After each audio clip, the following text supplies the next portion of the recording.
aku kawan bergerak ketemu di balik meja.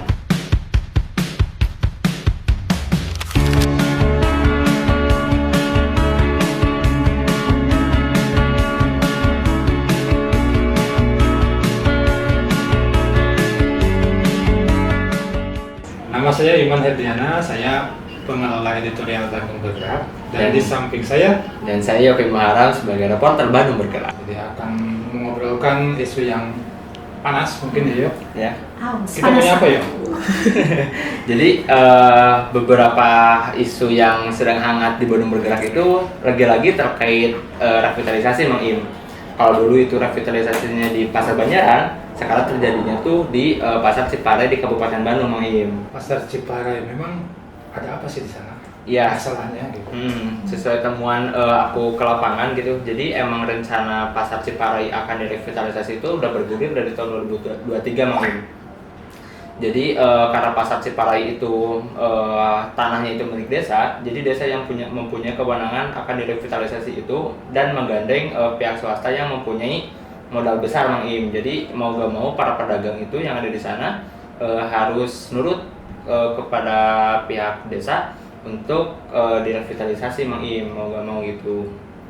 Jadi saya melihat ada ketidaksinkronan ya antara keinginan desa sama pedagang. Pedagang. Ya betul sebenarnya.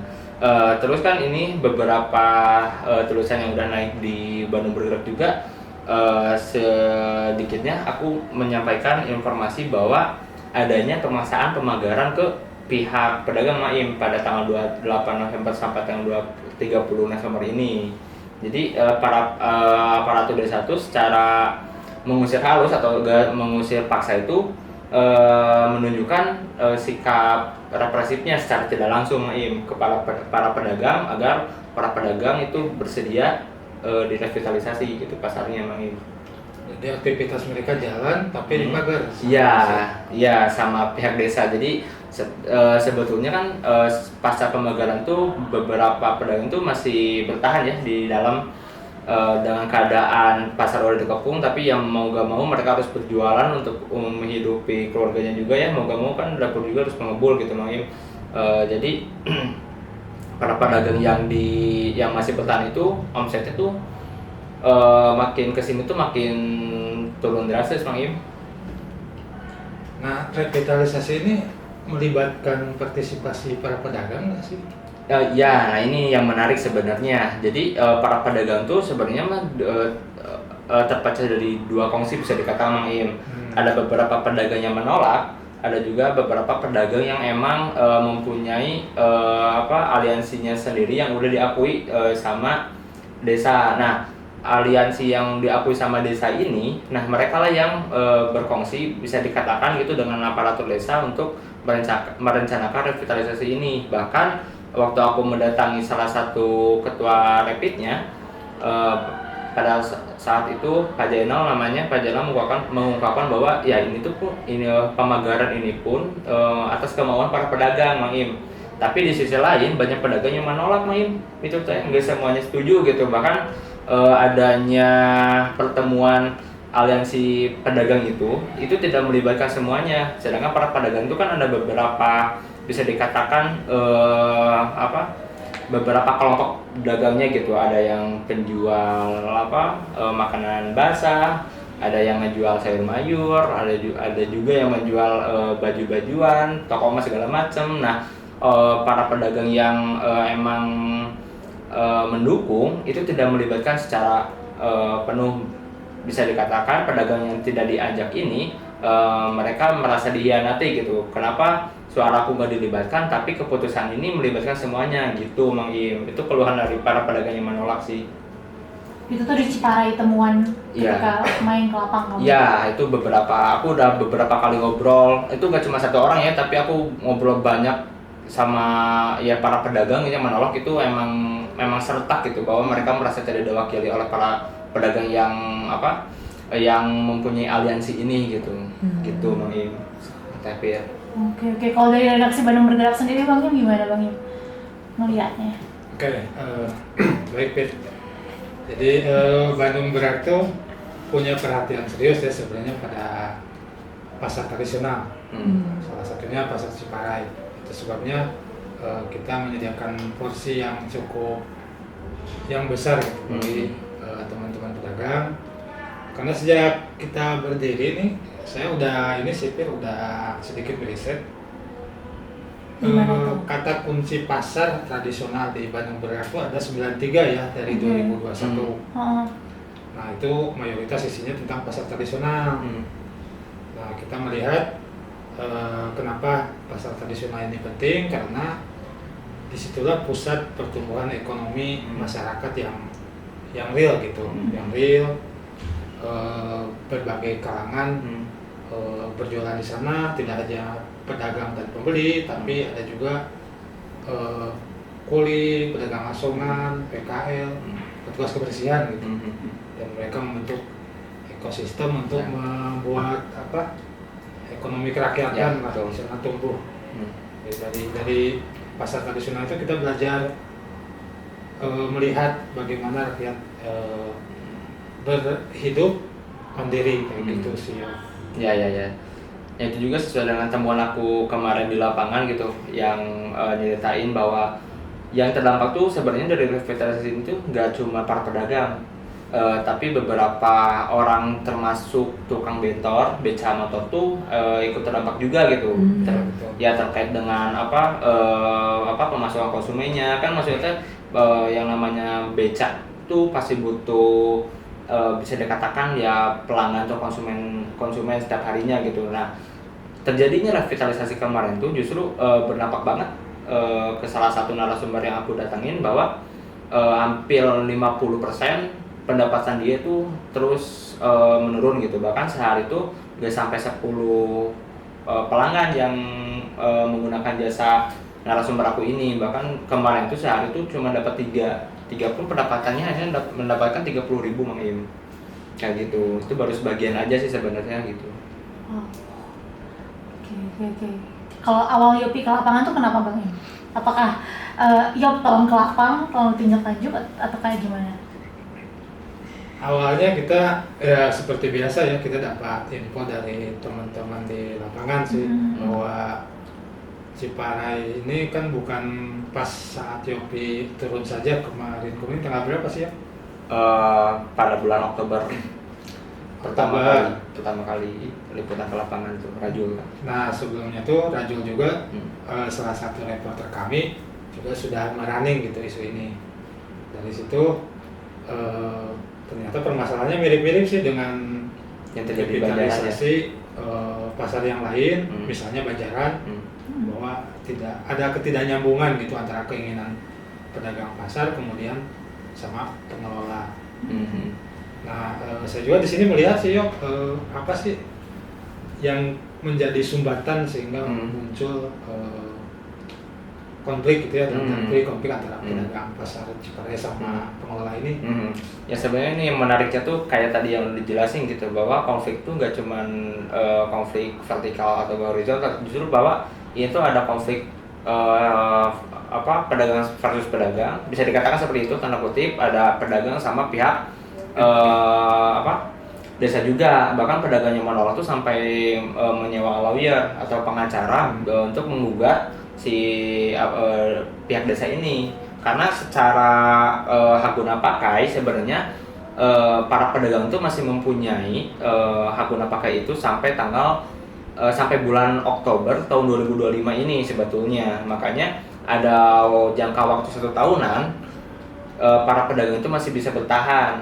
Tapi karena di sisi lain gitu, bahwa pihak desa pun merasa para pedagang ini, ya di lain sisi para pedagang ada yang meminta gitu ya, dengan tanda kutip meminta aparatur desa untuk segera memagari ini, ya mau gak mau pihak desa itu menuruti apa keinginan para pedagang ini yang ada di aliansi ini, Mang Im.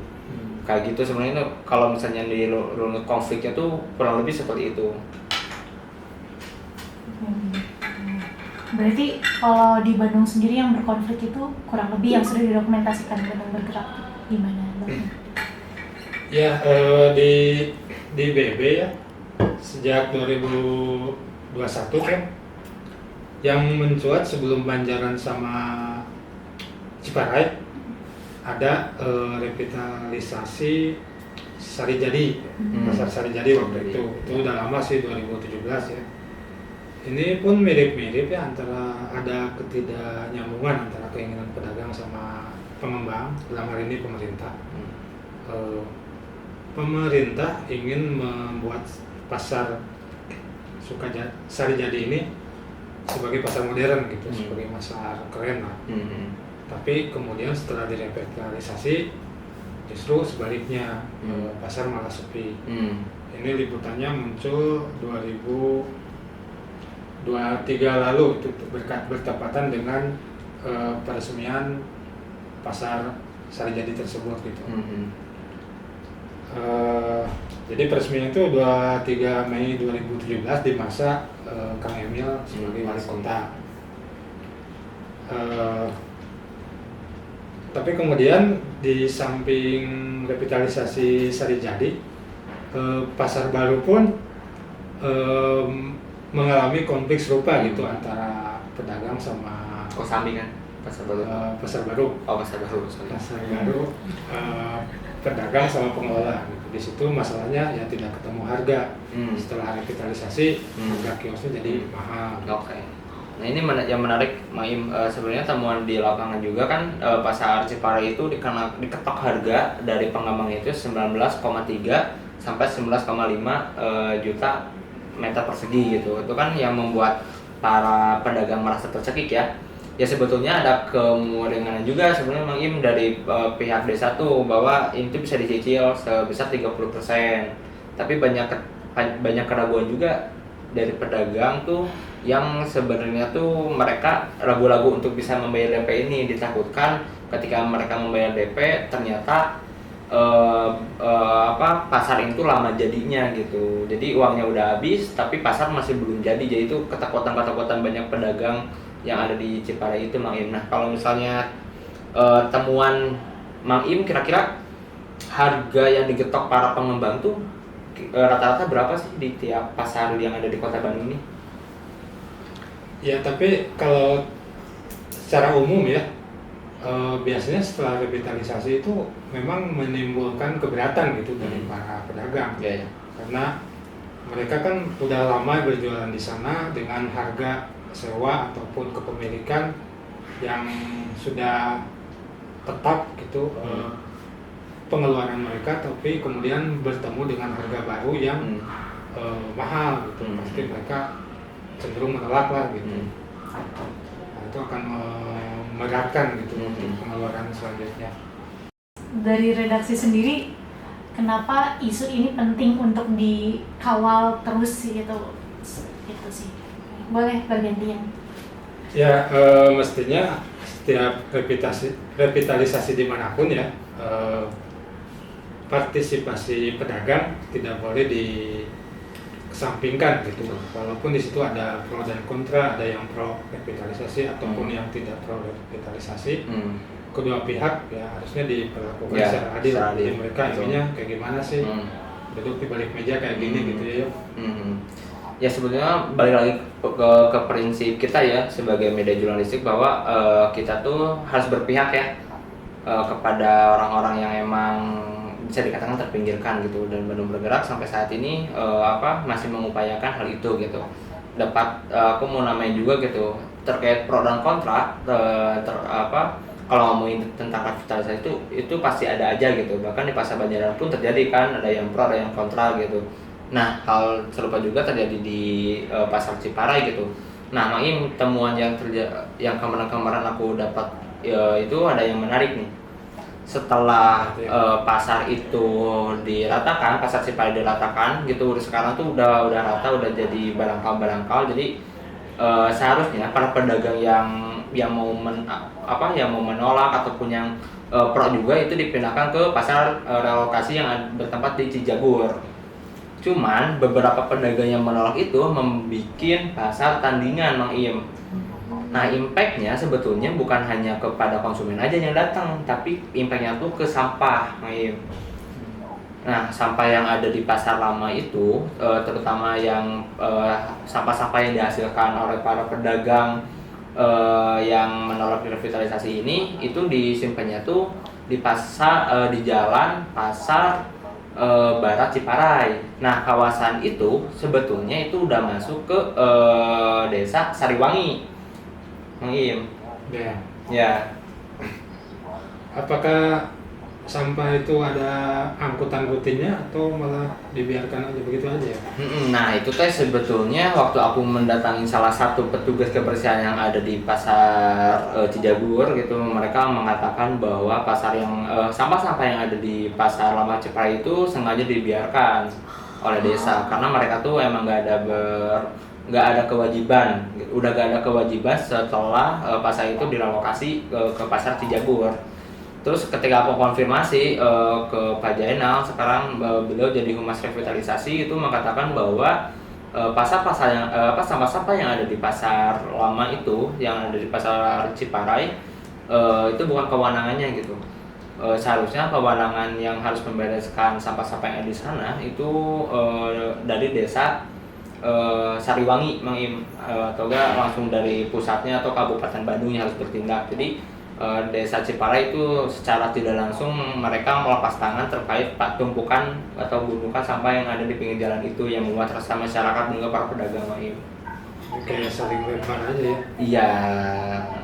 Oke, Mang Im, setelah tadi kita udah membicarakan tentang panjang lebar tentang pasar Ciparai, kira-kira temuan apa sih atau enggak data-data yang Mang Im temukan terkait pasar yang ada di Bandung ini? Bisa disebutkan nggak, Mang Im? Kira-kira apa aja? Ya. Jadi pertama ini data lama saya pas 2021 itu pas COVID nih, pas kita mengalami karantina wilayah. Nah, menurut Himpunan Pedagang Pasar Baru Bandung di Kota Bandung ini ada 35 pasar gitu. Dengan jumlah pedagang estimasinya 25.000 sampai 30.000. Tapi ditambah dengan kuli, asongan, parkir bisa mencapai 50 ribuan untuk di pasar. 2 kali lipat berarti ya? Itu di Bandung aja. Ya. Nah, untuk Kabupaten Bandungnya agak lebih sedikit ya, dari Kota Bandung ada 30 pasar. Ya, dengan estimasi sama puluhan ribu gitu aktivitasnya di sana.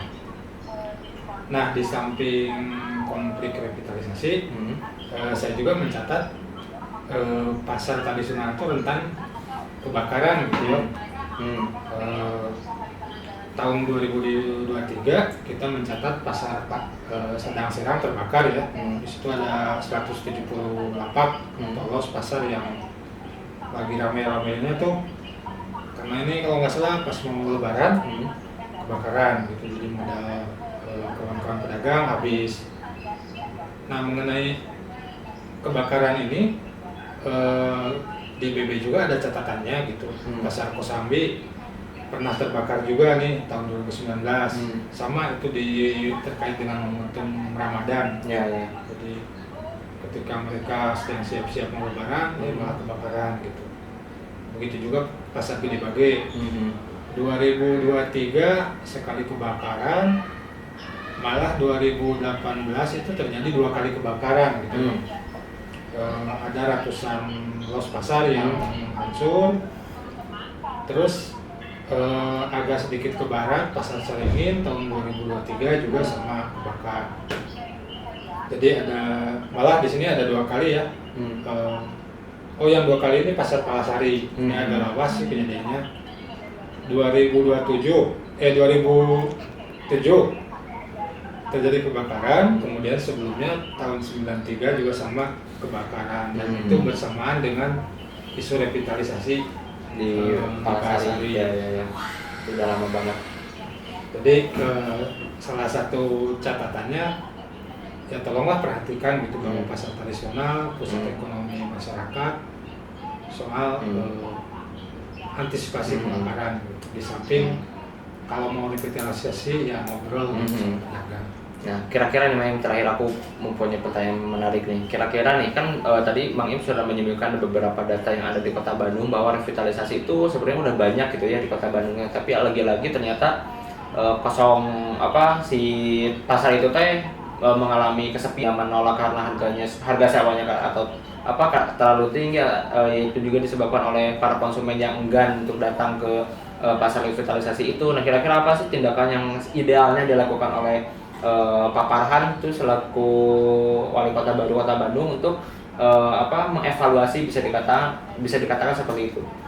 Langkah-langkahnya kira-kira seperti apa sih yang ideal? Ya kalau mau membuat kebijakan pada pasar ya, atau pada masyarakat umum gitu, lebih baik diawali dengan data yang akurat gitu. Data yang akurat, kemudian riset dulu, melibatkan tenaga yang benar-benar ahli gitu di bidangnya, sehingga nanti kebijakan yang akan diterapkan tuh tepat sasaran gitu. Betul. Jangan sampai kita ingin membuat, oh ini pasar ini kayaknya keren nih kalau dibeginikan gitu, tanpa melakukan riset, yang akhirnya ujung-ujungnya harga kiosnya melambung tinggi, kemudian pasarnya sepi gitu. Ya, karena lebar modal juga ya, mahal gitu, tapi keisian kan hambur-hambur anggaran juga gitu. Ya, itu kan duit rakyat juga ya, Ya. duit kita, duit para pedagang gitu. Betul, bisa ditambah kalau misalnya berjualan di pinggir pasar sebetulnya itu malah membuat macet jalanan juga kan. Itu lebih baik, idealnya itu lebih baik pasarnya diisi dengan harga yang mungkin terjangkau oleh para pedagang, agar si pasar ini menjadi sentral ekonomi yang berpusat terus-terusan gitu kan. Kalau di pinggir pasar pinggir jalan itu biasanya terbatas ya jamnya gitu, dari jam 3 subuh biasanya sampai jam 7 atau sampai jam 8. Sedangkan kan idealnya pasar tuh bisa beroperasi 24 jam lah, bisa dikatakan seperti itu yang lain. Iya betul, tapi soal yang di pinggir jalan itu sebenarnya ada agak kompleks ya masalahnya. Jadi mereka tuh berjualan di pinggir jalan karena harga sewa tuh biasanya mahal. Ya betul, ya makanya para pemangku kebijakan ini bisa membuat kebijakan setidaknya itu dapat memperingan beban para pedagang ini, agar pedagang ini tuh bisa berjualan di dalam pasar lah, kurang lebih kayak gitu ya. Kita cukupkan dulu mungkin ya, kawanku. Betul kawanku. Bertemu 2 pekan lagi. Kita bertemu berapa pekan lagi? 2 pekan. 2 pekan. Sampai jumpa, jangan lupa subscribe. Mantap kawanku.